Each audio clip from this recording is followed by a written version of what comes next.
예, 사도행전 8장에 보면 예루살렘 교회에 일어난 핍박을 피해 흩어졌던 성도들이 온 유대와 사마리아 땅끝으로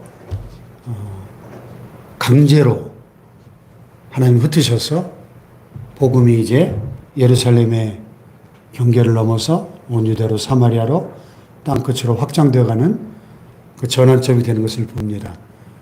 빌립 집사가 예루살렘 교회 7 집사 중에 한 분이 사마리아 성에 내려가서 그 유대인들이 멸시하고 상종 안 하던 사마리아 성 사람들에게도 복음을 전할 때 그들이 큰 기쁨으로 복음을 받아들이고 그 안에 놀라운 기사와 표적들이 나타나고 병든 자들이 치유되고 더러운 귀신들이 크게 소리를 지르며 떠나가는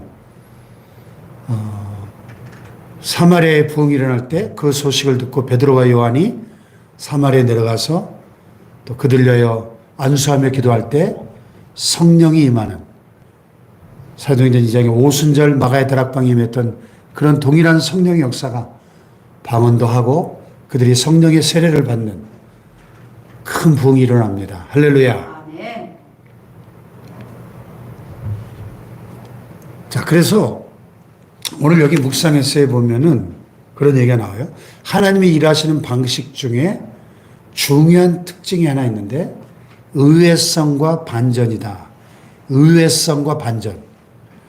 우리가 드라마나 영화에 보면은 드라마나 영화의 묘미는 반전이 있잖아요. 반전. 우리의 상상을 초월하는 깜짝 놀랄 만한 반전이 있는 그런 드라마나 영화가 명작이지 않습니까? 그래서 성경에도 보면 곳곳에 이런 대역전극의 역사가 가득한데, 자, 초대교회 안에도 보세요. 스데반 집사가 복음을 전하다가 돌에 맞아 죽고 그 일로 인해서 본격적인 박해가 일어나서 그 2만 명 이상 모이던 엄청난 예루살렘 교회가 사도들 빼고는 다 뿔뿔이 흩어져 버려서 교회가 풍지박산 난 것처럼 보였지만 오히려 복음이 예루살렘 교회 안에 갇혀있지 않고 유대와 사마리아 땅끝으로 확장되어 나가는 계기가 되었습니다. 할렐루야. 그리고 오늘 본문에도 보면 이 빌립 집사가 지금 사마리아에서 그 큰 붕이 일어나서 지금 신바람 나게 사역하고 있는데 갑자기 주의 사자가 천사가 나타나서 일어나 남쪽으로 향하여 예루살렘에서 가사로 내려가는 길까지 가라. 아니 예루살렘에서 가사로 내려가는 그 길은 광야길이거든요. 사마리아에서 지금 신나게 잘 일하고 있는데 왜 갑자기 광야로 가라고 하십니까? 저 의외의 명령이잖아요. 그런데 순종하고 일어나 가서 보니 누가 있었어요? 에디오피아 사람, 곧 에디오피아 여왕 간다게의 모든 국고를 맡은 관리인 네시가 예배하러 예루살렘에 왔다가 지금 고국으로 돌아가는 길이었던 것입니다. 이런 사람을 God fearer, 영어로 하나님을 경외하는 이방인들. 그러니까 예루살렘의 성전에 이방인들도 이렇게 하나님을 예배하기 원하는 사람들은 와서 그 성전 안에는 못 들어가고 성전 그 바깥들 이방인의 뜰이라고 부르던 넓은 광장 같은 그곳에서 성전을 바라보며 하나님께 예배하곤 했거든요. 그러니까 이 에티오피아의 이 네시도 그렇게 하나님을 경외하는 이방인이었던 거죠. 예. 그런데 예배하러 예루살렘 왔다가 돌아가는데 수레를 타고 가면서 선지자 이사야의 글을 읽고 있는 거예요. 예. 근데 성령께서 빌립더러 이 수레로 가까이 나아가라 말씀하시는 겁니다. 여러분 우리가 이 빌립 집사처럼 성령의 음성을 들을 수 있는 영적 민감성이 있기를 축복합니다. 네, 오늘도 성령님은 우리에게 이렇게 말씀하시는 분인 줄 믿습니다. 네. 그런데 문제는 우리가 그 성령의 음성을 들을 수 있는 귀가 닫혀 있을 때가 많다는 거예요. 성령이 말씀하시는데 우리가 둔해서 이 성령의 음성을 듣지 못할 때가 많습니다. 성령이 우리에게 말씀하시는 그 음성에 귀를 기울이고 예민하게 빌립 집사처럼 반응하고 순종하는 성령의 사람들 되시기를 축복합니다. 아멘. 이스라엘로 가까이 나아가라. 성령이 말씀하시는 거죠. 그래서 가까이 가서 묻습니다. 아, 선지자 이사야의 글 읽는 것을 듣고는 읽는 것을 깨닫습니까? 아, 지도해 준 사람이 있는데 어떻게 깨달을 수 있습니까? 그러면서 여기 올라와서 좀 같이 앉아서 좀 설명 좀 해주세요. 이게 무슨 뜻입니까? 그 읽는 성경 구절이 뭐예요? 아, 이사야 53장이었던 것 같습니다. 그가 도살자에게로 가는 양과 같이 끌려갔고 털 깎는 자 앞에 있는 어린 양이 조용함과 같이 그의 입을 열지 아니하였도다. 그가 굴욕을 당했을 때 공정한 재판도 받지 못하였으니 누가 그의 세대를 말하리요. 그의 생명이 땅에서 빼앗기미로다. 여기서 그가 누굽니까? 이사야 자기 얘기를 하는 겁니까? 다른 사람 얘기를 하는 겁니까? 이렇게 묻는 거예요. 유명한 이사야 53장에 메시아, 고난받는 메시아를 예언한 말씀 아니에요? 이게 해석해 주는 사람이 없으면 이 뜻을 어떻게 알겠어요, 이방인이. 여기서 그가 누굽니까? 예수님이죠. 예수님이 십자가의 고난을 당하실 때 도살자에게로 가는 양과 같이 끌려갔고 침묵하며 털 깎는 자 앞에 있는 어린 양이 조용함과 같이 그의 입을 열지 않았다. 지금도 중동 지방에 그 양들 털 깎는 그런 장면을 동영상으로 본 적이 있는데요. 참 신기하게도 그 양들이 그 털이 막 엄청나잖아요. 그 털을 깎을 때 막 몸부림치거나 막 야단치지 않고 가만히 있어요. 참 신기해요. 그 양이 참 순한 것 같더라고요. 얼마 전에 우리 손자 봤을 때 대전동물원에 가보니까 그 우리를 크게 해놓고 가서 이렇게 만져볼 수 있게 해놨는데 양들을 그 털이 만져보면은 막 엄청나게 무슨 카페트 만지는 기분이에요. 그 엄청난 털을 깎아주지 않으면 이 양 털이 너무 무거워가지고 얘들이 가다가 막 넘어지고 그 털을 깎아줘야 된답니다. 꼭 주기적으로. 근데 이 어린 양이 털 깎는 자 앞에 털을 깎을 때 잠잠한 것처럼 예수님이 십자가 고난을 당하실 때 참 할 말도 많으셨을 텐데 그 불공정한 불법적인 재판을 받을 때도 예수님이 일체 입을 열지 않으시잖아요.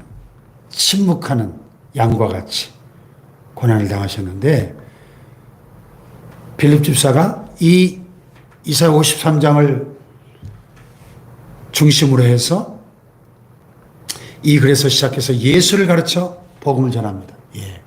여기서 말하는 그는 바로 우리를 위하여 우리 죄를 짊어지고 털 깎는 자 앞에 잠잠한 어린 양처럼 십자가를 지고 피 흘려 죽으신 예수 그리스도를 말합니다. 하나님의 어린 양, 예수님을 말합니다. 그분이 우리의 모든 죄를 지시고 죄 없으신 하나님의 아들이 우리를 위하여 죽으시고 부활하심으로 우리가 그 예수를 믿을 때 우리의 모든 죄가 용서받고 하나님의 자녀가 되고 영생을 얻게 됩니다. 아멘. 할렐루야. 아멘. 이 복음의 가장 중요한 핵심 포인트를 이사야 53장 중심으로 복음을 전하니까 이 내시가 너무 은혜를 받은 거예요. 그래서 가다가 보라 물이 있으니 내가 세례를 받으면 무슨 거리낌이 있느냐. 그래서 그 자리에서 수레를 멈추고 빌립과 내시가 둘 다 물에 내려가서 세례를 받습니다. 세례는 뭐죠? 회개와 죄사함 받은 구원받은 확증의 사인 아닙니까? 할렐루야. 얼마나 의외의 역사입니까? 그 부흥이 일어나는 사마리아를 떠나 광야로 내려갔는데 광야에 이렇게 준비된 한 영혼이 있었고 그에게 준비된 복음 전도자 빌립 집사가 복음을 전할 때 그가 즉시로 구원을 얻고 하나님의 자녀가 되는 이런 놀라운 반전의 역사가 기다리고 있었다 하는 것입니다. 할렐루야. 그래서 이 에티오피아 여왕의 국고를 맡은 내시니까 오늘날 우리로 말하면 재정부 장관 같은 고위 관리가 이렇게 예수님을 만나니까 그가 에티오피아로 돌아가서 에티오피아 나라 전체가 기독교 국가가 되는 겁니다. 할렐루야. 이 한 사람을 복음으로 변화시켰더니 그 한 사람을 통해서 에티오피아라고 하는 나라가 오늘날까지도 콥틱 교회라고 하는 2000년의 역사를 가지고 있는 이 지구상에서 가장 오래된 역사를 가지고 있는 기독교 교회가 지금도 에티오피아에 가면 있습니다. 이집트와 에티오피아 지역에 가면. 할렐루야. 이 한 사람의 변화를 통해서 한 국가가 주님께로 돌아오는 놀라운 구원의 역사가 나타난 것입니다. 할렐루야. 그래서 의외성과 반전의 역사, 대역전극의 역사, 그래서 도리어를 통한 역사심, 도리어가 뭐예요? 바울이 빌립보서에 보면 내가 당한 일이 도리어 복음 전파의 진전이 된 줄 너희가 알기를 원한다. 바울이 복음을 전하다가 지금 감옥에 갇혀 있는데 도리어 그것이 복음 전파의 진전이 돼서 감옥 안에 갇혀 있는데 복음은 갇히지 않고 오히려 감옥 안에서 그 보초병들과 간수들이 바울을 통해서 예수를 믿게 되고 복음이 오히려 더 널리 확장되어가는 이 도리어의 역사. 나쁜 일인 줄 알았는데 알고 보니 좋은 일인 것으로 밝혀지더라. 할렐루야. 성경에 이런 대반전의 역사가 얼마나 많아요.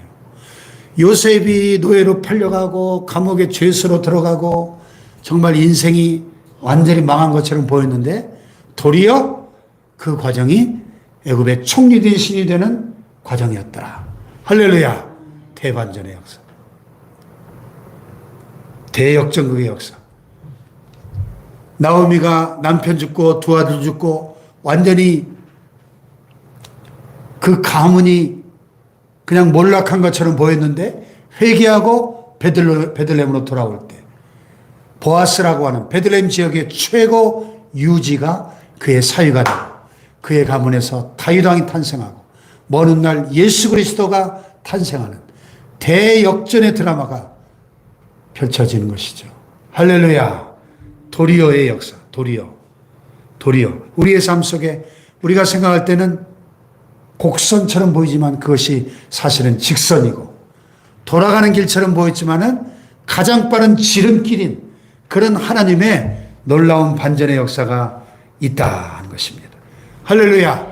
하나님은 어떤 상황 속에서도 일하시는 분이시고 그렇기 때문에 우리가 때로 우리의 환경이 힘들고 문제가 점점 복잡하게 꼬이는 것처럼 보이고 내가 하시는 이 아무것도 없는 것처럼 보일지라도 하나님은 여전히 우리를 통해 일하고 계심을 믿고 이 하나님의 섭리를 믿고 하나님을 신뢰하며 살아갈 때 도리어의 역사, 반전의 역사, 대역전극의 역사가 우리 삶 속에 펼쳐지게 될 줄을 믿습니다. 아멘. 할렐루야. 아멘. 기도하십시다. 말씀 붙잡고 오늘도 준비된 빌립 집사, 준비된 전도자 한 사람을 통해서 준비된 한 영혼 에티오피아의 국고를 맡은 내시를 변화시키신 주님, 그 한 사람을 통하여 에티오피아 한 나라가 주께로 돌아오게 하셨던 이 놀라운 대반전의 역사의 주인공이 되었던 빌립 집사처럼 하나님 도리어 우리의 삶 속에 하나님의 대반전의 역사를 이루는 우리의 삶이 되게 하여 주시옵소서. 성령의 인도하심에 순종하는 삶을 통하여 대역전의 역사가 우리의 삶에도 일어나게 하여 주옵소서. 우리 주여 삼창을 기도합니다. 주여, 주여, 주여. 하나님, 우리는 우리의 삶에 5분 뒤의 일도 알 수 없는 무지하고 미련한